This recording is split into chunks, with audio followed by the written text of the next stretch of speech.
Hey everybody, welcome back.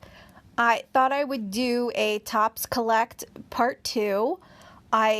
In the interim between the first video I posted and now, I have figured out how to cross trade between the apps. So without further ado, here's how to cross trade. Typically you would go into the trade and into the feed, and people would say, I am trading everything for Disney.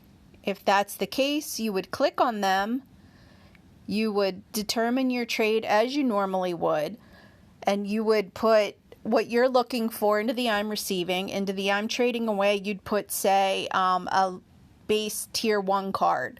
Then you would click on the little plus sign in the middle, the comment plus sign, click on it again. You would add text saying, I have Disney or I have Star Wars. It's the same username, or put what your username is on that app, and they will then go and see if you have any cards that they want that they're willing to trade for. They can then put a comment back saying, I've posted a trade, I'm willing to swap whatever the cards are, or I'm really sorry, I'm not interested. I have since had it go both ways. I have successfully completed 2 trades on the Disney app. I've also had people tell me that they're cross trading for those apps, and I respond back, I'm really sorry, Marvel is my primary app, therefore I am not open to that particular trade. If someone proposes that kind of trade to you, you would find them by clicking on your user profile, and then this little person with the magnifying glass, you can then enter their username. And once that is done, you can click on them and initiate the trade. So cross trading ended up being a lot more simple than I originally thought it would be. Now I'd like to go into some of the differences between the apps that I like or dislike. Currently, I am a fan of the Fusion. Typically, the Fusion takes on the Disney and the Marvel app. As you can see here, tier 2, you pick 2. Cards selected 0 of 2. You pick 2 cards to fuse. So Disney and Marvel are typically 2 cards per fusion. Now there are special events, such as the current Empire event going on, that takes 4 of these Empire tickets. Or you can see the 4th of July, the Hydra only took 3. We just had a series of paper cards that took 6 special cards to fuse. Here's this color series, which you have to collect the 4 different colors in order to get the card with the full color. So I typically like the Fusion. It just adds to the game a little bit. It makes you work if you have to collect the certain cards that go into the Fusion. In contrast, in order to fuse the Star Wars cards, or as they call it, salvage, you need 4 cards. So therefore, the Star Wars has more cards involved in order to fuse into a singular card to collect. Therefore, out of the 3 apps, I don't really like the Fusion in the Star Wars app as much as I like in the Marvel and Disney.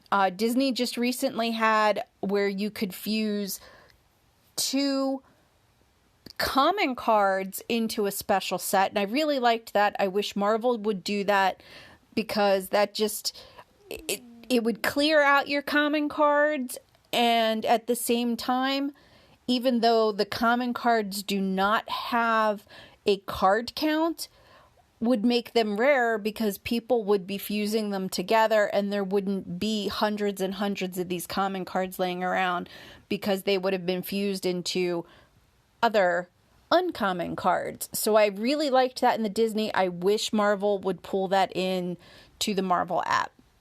One of the things I feel that Disney and Star Wars does a little bit better than Marvel are the missions. And it could be because I'm still newer in the Star Wars and Disney than I am on the Marvel, but they seem to have more missions where you can get special user icons, and they just seem to have, in my opinion, more missions with higher coin count to be able to buy more cards. So again, I wish Marvel would do more of the special missions to get either fusion resources, the special icons, or more coins. I'd like to go into a little bit more depth into what I consider a fair trade. Again, this is my opinion. Rarity and card count, I have heard from many people, that's how you base a fair trade. A lot of it depends on how bad do you want the card.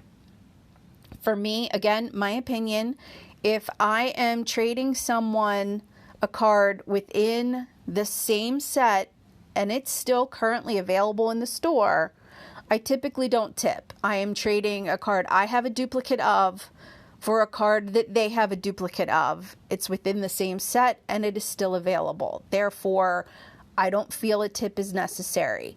If I go in and we'll look at my wish list here,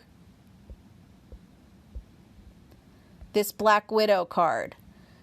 This card is no longer currently available. You'll see it says sold out. It was a release year of 2019. You can see it's under 5,000 card count and it's uncommon. When I look for this card, I would offer the person another uncommon card for around that same card count if I can find one. If it is a higher card count, I will offer at least another uncommon, if not two uncommons and possibly some commons as tips, depending on the difference in the rarity. One thing that I try to do is I try and look at the trade I'm setting up and ask myself, is it a trade I would consider fair if it were presented to me? So would I accept that trade if it came in to me unsolicited? I feel sometimes that some of the other users, they try and take advantage of people with lower card counts or just to see if they can get away with it. I often feel that other people do not read the trade posts. Most people say trading dupes. I'm looking for this. I'm trading dupes. Many times I get trades in. They are asking me for cards I only have one of. As you can see, looking for trades, this person says nothing is locked.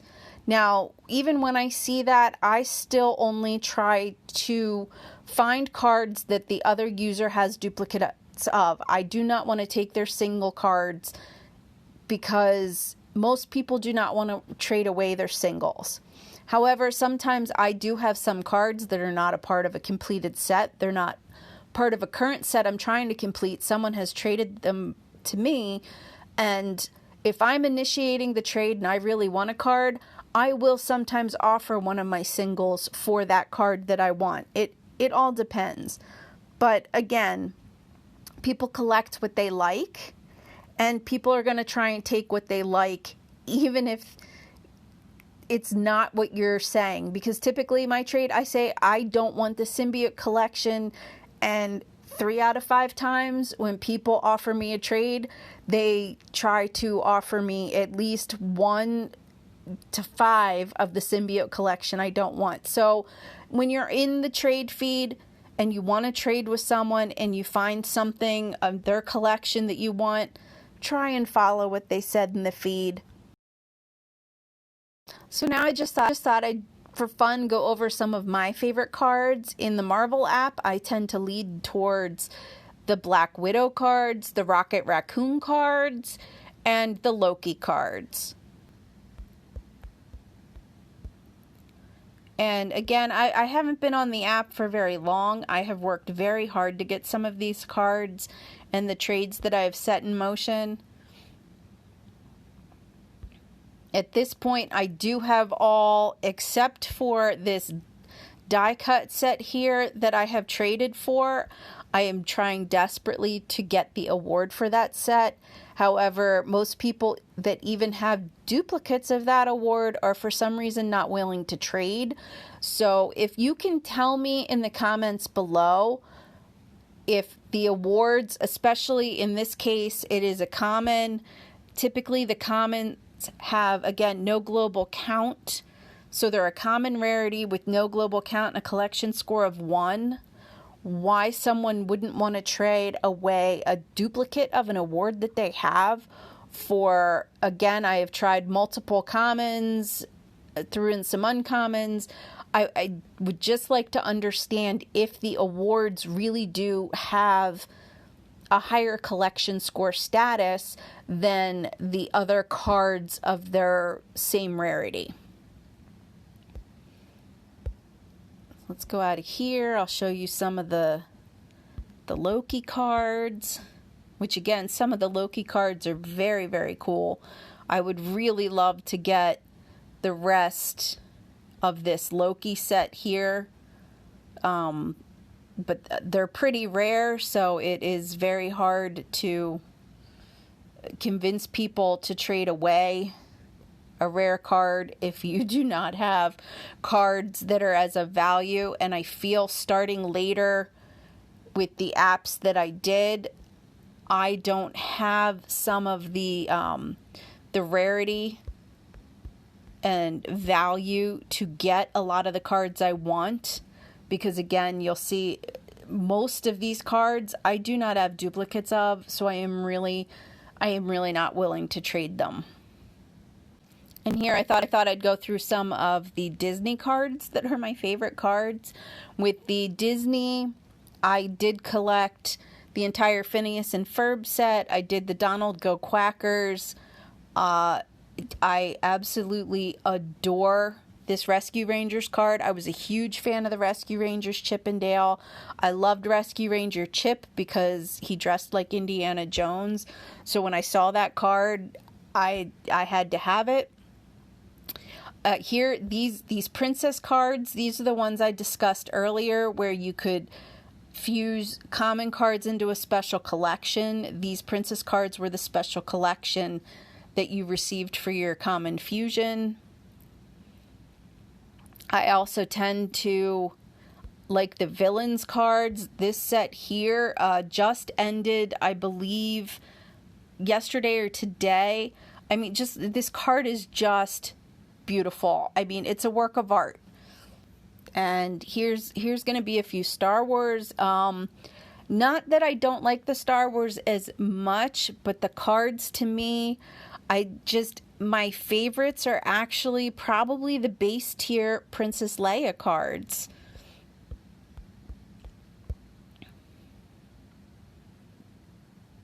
So there's some rare ones, and these are the base tier Princess Leia. That is probably my favorite in the entire Star Wars app, just because I grew up with Princess Leia. I am a huge Princess Leia fan. So once again, thank you for joining me. I hope you found some of the tips and tricks on how to cross trade and how to trade fairly helpful. Please like and subscribe and comment below if there's anything else you want to know about these apps, or if you want to trade. And until next time.